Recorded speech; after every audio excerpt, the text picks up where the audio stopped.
Bundan ivməli hərəkət test 11-dəki bəzi məsələlərin həllinə baxaq. Deməli, ilk hızı 40 metr bölü saniyə olan araç 3 metr bölü saniyə kvadratlıq ivmə ilə hızlanır.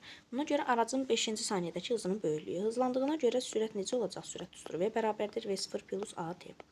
Başlanğıc sürət 40. Təcil 3, zaman isə 5. 40 üstə gələk 15 bizə verəcək 55 metr bölü saniyə B variantı. İlk hızı 40 metr bölü saniyə olan bir araç 5 metr bölü saniyə kvadratlıq ivmə ilə yavaşlayır. Durana qədər aldığı yol nə qədərdir? Gəl birinci yavaşlayır deyə V bərabərdir V0 minus AT düsturunu yazaq. İlk hız 40-dır, çıxılsın. Təcili 5-dir, zamanı bilmirəm. Amma mənə deyir durana qədər. Duran anda da son sürət nə olur? 0 olur. Onda mən zamanı tapıram, eləyir 8 saniyə. Deməli 8 saniyə cisim deyir durana qədər nə qədər yol gedir? Onda yavaşlayan hərəkət olduğu üçün sürət və təcil işarəsi əks olacaq. V0 t minus AT kvadratı bölü 2 düsturundan verilənləri qoyuram yerinə. V0 40, zaman 8 olacaq 320 çıxılsın. Təcilin 5, zamanım 8-in kvadratı 64 bölünsün 2. O da eləyəcək 160. 320-dən də 160-ı çıxanda olacaq 160 A variantı. İlk hızı 30 metr bölü saniyə olan bir araç 4 metr bölü saniyə kvadratlıq ivmə ilə hızlanır. Buna görə aracın 10-cu saniyədə aldığı yol. Baxaq, V0 plus AT-dən, yəni son sürətini tapaq. Başlanğıc sürət 30, üstə gələk. Təcillim 4, zamanım da 10. Olacaq 70. Deməli 10-cu saniyədə o sürətini 30-dan 70 metr bölü saniyə qədər artırır. Onda aldığı yolu tapsaq, V kvadrat çıxılsın V0 kvadrat bölünsün 2A ilə tapa bilərəm də. Son sürət 700-dür. Kvadratı olacaq 4900. Başlanğıc sürət 30 kvadratı 900. 2 təcil də 4. 2 vurulsun 4 də 8. Deməli eləyəcək 4000 bölünsün 8. Bu da mənə 500 verəcək. İlk hızı 10 metr bölü saniyə olan bir araç düzgün hızlanaraq 8 saniyədə hızını 50 metr bölü saniyə çıxardır. Buna görə aracın aldığı yol. Baxın. Hızlandığına görə V0 plus AT-dən yola çıxaraq həll edə bilərəm. İlk hız 10-dur. 8 saniyədə hızını 50-yə çatdırır. A-nı bilmirəm, zamanı bilirəm 8-dir, son sürətdə bilirəm 50-dir. Tapaq 40 bərabərdir 8A, A nəyə bərabər olur? 5-ə. Təcilimi tapdım. İndi deyir aracın aldığı yol. Aracın aldığı yolda V kvadrat çıx, V0 kvadrat bölü 2A-dan taparam da. Son sürət 50-dir, kvadratı 2500, başlanğıc sürət 10-dur, kvadratı 100, 2 təcillimdə 5. Deməli, çıxanda qalacaq 2400 bölünsün 10, sıfıra ixtisar gedir, qalır elə 240 metr cavab olur A variantı. İlk hızı 10 metr bölü saniyə olan bir avtomobil düzgün hızlanaraq hızını 50 metr bölü saniyə çıxardır. Bu sırada avtomobilin aldığı yol 300 metr olduğuna görə avtomobilin ivməsi. Bu da V kvadrat çıxılsın, V0 kvadrat bölünsün 2A-dan tapa bilərəm. A-nı tapanda nə edirik? V kvadrat çıx, V0 kvadratı bölürəm 2S-ə. Gəlin verilənləri qoyaq yerinə. Son sürət 50 kvadratı 2500, başlanğıc sürət 10 kvadratı 100. 2 yolum nə qədərdir? 300. Deməli olacaq 2400 bölünsün 600. Sıfırlar gedir, 24 ilə də 6 4. Qalacaq təcillim 4 metr bölünsün saniyənin kvadratı. Doğrusal bir yolda sabit 20 metr bölü saniyəlik hızla hərəkət edən Y aracı eldən keçdiyi anda ilk hızı 0 olan X aracı düzgün hızlanmağa başlayır. Araçlar M nöqtəsində yan-yana gəldiyinə görə X aracının ivməsinin böyüklüyü. Baxın, Y aracı sabit sürətlə hərəkət eləyir və sabit 20 metr bölü saniyə sürətlə 600 metr yol gedir. Sabit sürətlə hərəkət etdiyinə görə S bərabərdir VT-dən görə nə qədər zamana M nöqtəsinə gələcək? Tapırıq 600-ü bölürük 20-yə, olur 30. Deməli 30 saniyəyə eldən M-ə gəldi. Və başlanğıc halda bax X aracı durub da V0 0-dır.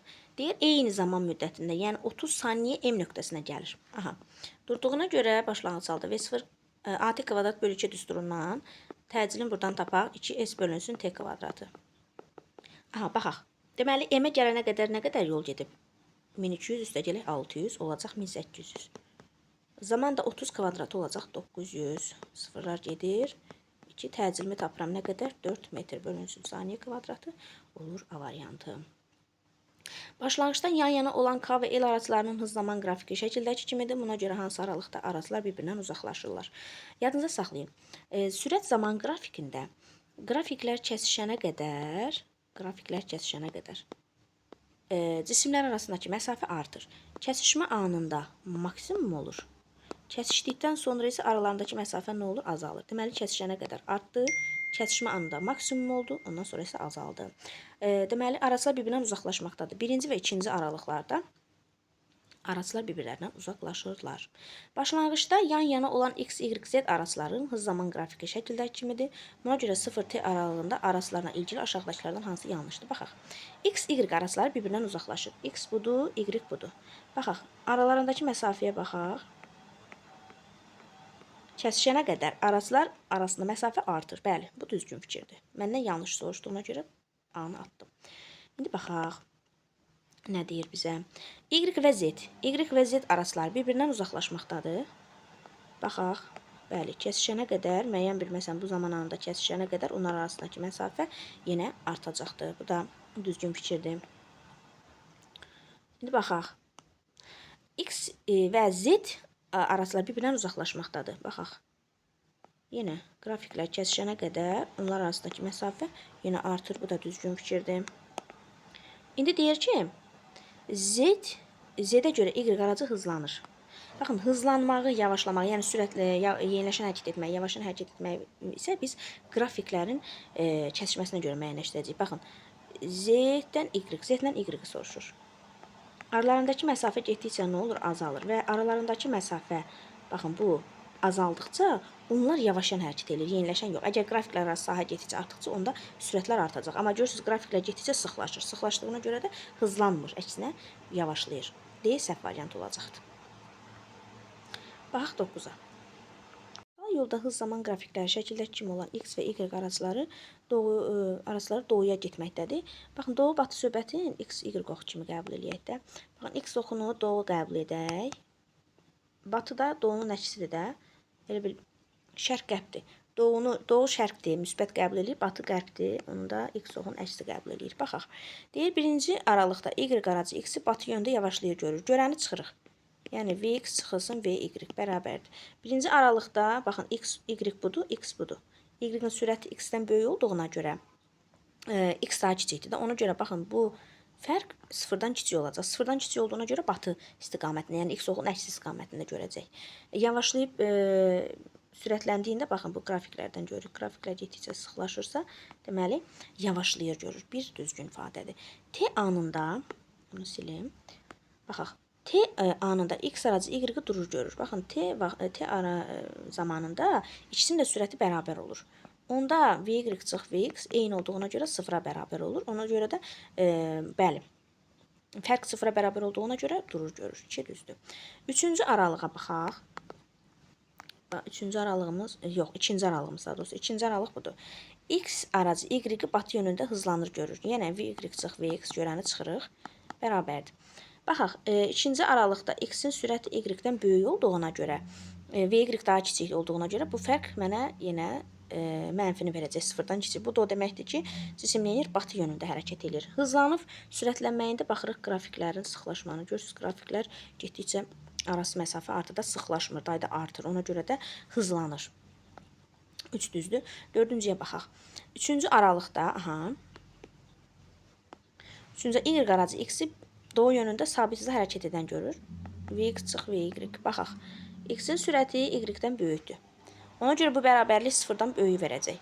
Və ikisi də bərabər sürətlə hərəkət etdiyinə görə sabit hızla hərəkət edən görəcək.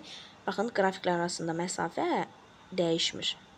Dəyişmədiyinə görə sabit hızla hərəkət edir görəcək. Məndən soruşur ki, doğru yanlış. 4-ü də doğru olduğuna görə Y variantı düzgün olacaq. Bir yolda hərəkət edən araçlardan sabit 30 metr/saniyə hızla hərəkət edən X aracı, baxın bu arac, K-dan geçdiyi anda L nöqtəsində duran Y aracı hərəkətə başlayır. X aracının Y-ə yetişə bilməsi üçün Y aracının ivməsi nə qədər olmalıdır? Baxın, bu K sabit sürətlə hərəkət edir. Baxın, qrafiklə bunu göstərsək, V-nin T-dən asılılığı. Baxın, X aracı neyinir? Sabit 30 metr/saniyə sürətlə hərəkət edir. Və bu zaman Y-də duran cisim, yəni Y maşını, aracı dayanıb da, dayandığı nöqtədən hərəkətə başlayır və gəlir. Bir də onu deyim ki, deməli, K-nın Y-i yaxalaya bilməsi üçün yan-yana gələndə onların nisbi sürətləri sıfıra bərabər olmalıdır. Ona görə də, baxın, qrafik bu şəkildə olmalıdır. Bax, yenə deyirəm. X-in Y-i yaxalaya bilməsi üçün onların nisbi sürətlər, yəni yan-yana gəlməsi üçün onların nisbi sürətləri bizə 0 verməlidir də. Bu da onu göstərir ki, qrafiklər kəsişir, deməli nisbi sürət 0-a bərabərdir. İndi baxaq. İndi aracılar arasında ilk məsafə nə qədərdir? Baxın, aracılar arasında məsafə bu qrafikin sahəsidir də. Nə qədərdir? 150 metrdir. Burada verib 150 metrdir. Bu da bizə nəyi verir? Üçbucağı verir də. Gəlin onda üçbucağın sahəsindən tapaq. Bax, 30 bölünsün 2 vurulsun t bərabərdir 150-yə. Düzdürmü? Buradan t-ni tapıram 10. Deməli, 10-cu saniyədə x, y-i yaxalayacaq. İndi deyir ki, y-in ivməsi nə qədər olmalıdır? Deməli, təcili tapırıq. Təcil də nədir? Sürət dəyişməsinin zamana nisbəti. Deməli, son sürət 0, başlanğıc sürət, deməli, son sürət 30, başlanğıc sürət nə qədərdir? 0. Onda nisbi sürət olacaq 30 bölünsün 10, cavab olacaq 3. Yəni, 3-dən artıq olsa, x, y-i keçəcək. Baxın, 3-dən artıq olsa, bax, bu şəkildə olacaq da qrafik. Onda x gəl y-i keçir. Yəni, ən fazla 3 olmalıdır ki, gəlsin, neynəsin, x aracı y-ə çatsın. Cavab olacaq 3. D variantı. Hızı V0 olan bir araç A ivməsi ilə düzgün hızlanaraq x qədər yol gedir. Bu sürədə aracın ortalama hızı V olur. Buna görə aracın aldığı yol x aşağıdakılardan hansıdır? Baxın, V0 sürəti ilə A ivməsi ilə cisim neynir? Hızlanır. Və mənə bu sürədə ortalama hızı verib. Baxın, ortalama hızı neynirik? Son sürəti gəlin x-nə işarə eləyək. Son sürətlə başlanğıc sürəti toplayıb bölürəm nəyə? 2-yə. Düzdürmü? Buradan son sürəti tapsam, Vx üstə gələk V0 mənə nəyi verir? 2V-ni. Vx-i tapanda 2V çıxılsın V0. Mən son sürətimi tapdım. İndi cisim hızlanırsa, baxın, onda yol belə düsturu var idi. Son sürətdən çıxırdıq başlanğıc sürəti, bölürdük nəyə? 2A-ya. Gətirək verilənləri qoyaq yerinə. Vx-in yerinə yazırıq 2V çıx V0-ın kvadratı. Çıxılsın V0-ın kvadratı. Bölünsün 2A. Gəlin sadələşdirək. Deməli, mötəzənin üçün sadələşsək olacaq 4V kvadratı. Çıxılsın 2V vur V0. Bir dənə də 2-yə vursaq olacaq 4V vurulsun V0. Üstə gələk V0-ın mənfi V0 kvadratı olacaq müsbət V0-ın kvadratı. Yuxarıda bir dənə də V0 kvadratı var. Çıxırıq, bölürük 2A-ya. V0-dan ixtisar getdi. Nə qalır? 4V kvadratı çıxılsın. 4V vur V0 bölünsün 2A-ya. Gəl 4V-ni çıxardaq mötərizə xaricinə.